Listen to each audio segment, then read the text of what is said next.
Be sure to look for the answers to the following questions. In which layer of the atmosphere is the ionosphere?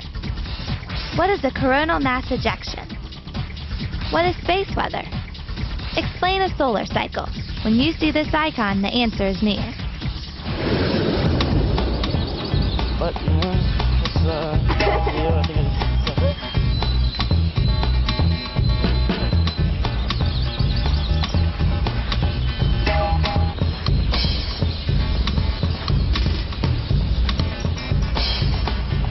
I'm still not sure about this. Come on, it's easy. We find a good hiding spot, note the location using our GPS, put the location on the internet, and our assignment is complete. I already anticipate a good grade. I'm not talking about the assignment. I'm talking about our problem. I've got a new hypothesis. A solar flare occurred during our first attempt at geocaching. Now there isn't a solar flare, so we aren't getting any technical interference. Well, I agree we aren't receiving any interference, but we still need to confirm our hypothesis. No problem. What do you mean, no problem?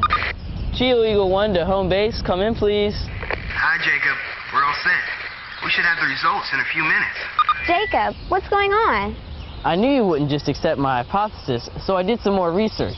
I set up an interview between RJ, Kaylee, and Dr. Sten Odenwald, a NASA researcher who's also over in Norway. Jacob, you're making real progress. You recognize the problem, conducted solid research, and you're working to verify your hypothesis. I'm impressed. If you think that's impressive, wait till you hear from Dr. Odenwald. Home base, let me know the minute you finish talking to Dr. Odenwald. Home base? Home base. Jacob, come in. We're getting ready to talk to Dr. Odenwald. Do you have any additional questions? Over. Over. Well, that's funny. It was working just fine a second ago. Yeah, it's really strange. Maybe there's been another solar flare that's affected the radio and the GPS. Poor Jacob and Bianca. Oh, look, here he is now. Hi, Dr. Odenwald. Hi, kids. Jacob's been telling me about his hypothesis and the research you've been doing. Sounds very interesting. Yes, it is. Of course, it'll be even more exciting if the hypothesis is correct. Right. We were hoping you could help us. Jacob believes that a solar flare is responsible for the technical glitch with our GPS, but we're not sure how. Well, solar flares are one possibility, of course. When we're talking about the sun and solar flares, we're talking about a huge amount of energy. And that energy caused our GPS to malfunction? It could have. Let's start at the beginning.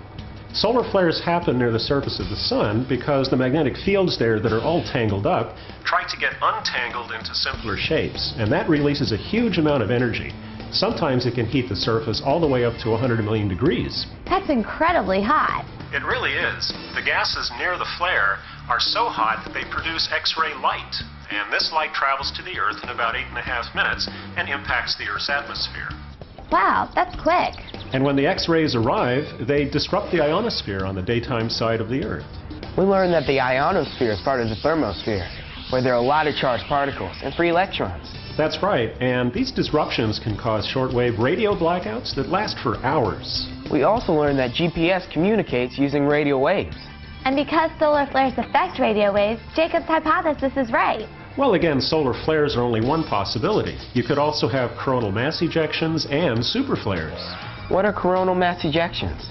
Well, during some of the largest solar flares, the same magnetic changes that produce the flare can actually launch a billion-ton cloud of charged particles into space. These are called coronal mass ejections, or CMEs. Do these clouds affect radio waves?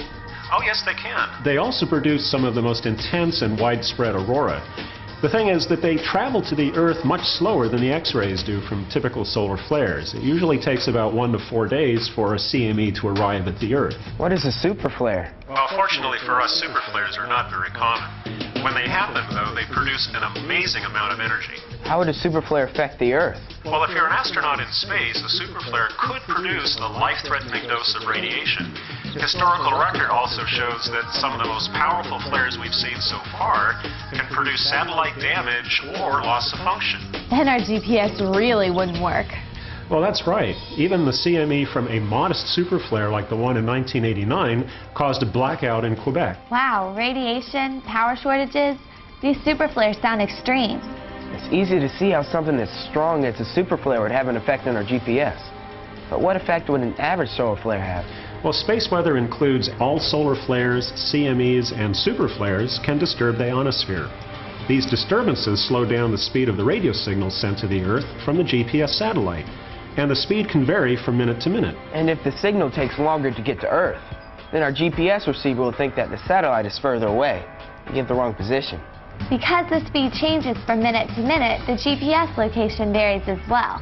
That's exactly what happened to us. What we need is some way to predict space weather. And then we would know the best time to geocache. And we'd be able to better protect and prepare our astronauts in space. Well, that's right. NASA's been working for years to understand the complex relationship between the Earth and the Sun using sophisticated satellite systems such as ACE and SOHO. We also work with the image and time satellite systems and sounding rockets launched here in Norway to study auroras and how electrons and auroral particles flow. So NASA is at work all around the world. That's right, and we work with communities of scientists and researchers all around the world to try to understand how space weather affects the Earth. Thanks, Dr. Odenwald. You may have actually helped support Jacob's hypothesis. And solve our problem with our walkie-talkies. Did you say walkie-talkies? Yes. We lost our radio signal with Jacob just before we called you. There must have been another solar flare that affected both the walkie-talkies and the GPS, because they both use radio waves. Yeah, but walkie-talkies don't usually use radio waves to travel up to the ionosphere and then back down. They usually use what's called a ground wave, which is basically line of sight between the receiver and the transmitter. Oh no! Our hypothesis is incorrect. What do we do now? Well, don't panic. You did use careful reasoning after all, and your basic hypothesis about the GPS problem could still be correct. You just have to do more research. Perhaps there's a way for us to find out if we had any solar activity on the first day of our problem and today. Ah, I think you're onto something. I've got a friend at NOAA who might be able to help. I'll give you his email address. But what about our walkie-talkie problem? Well, walkie-talkies might require a completely separate hypothesis.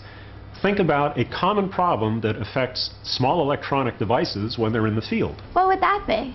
How about bad batteries? Take care, kids. Good luck.